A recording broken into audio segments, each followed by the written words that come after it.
По прекините и хаосот кој настана со одложените надпревари и неплатената котизација на одредени третолигаши, вчера конечно продолжи првенството. Кежовица во Берово го совлада Малеш со високи 2:7, а во тимот на Штипјани најефикасни беа Левков и Ташов со по 3 голови, а Џонов беше стрелецот на 7-миот гол.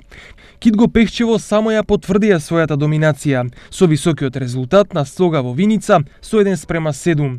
Кај Пехчевци најефикасен беше Димовски, кој постигна 3 голови, а со по 1 се прославија и Колев, Марич и Симевски. Овчеполи и Рудар на средбата постигнаа високи 9 голови, а победник беше Рудар со 4:5.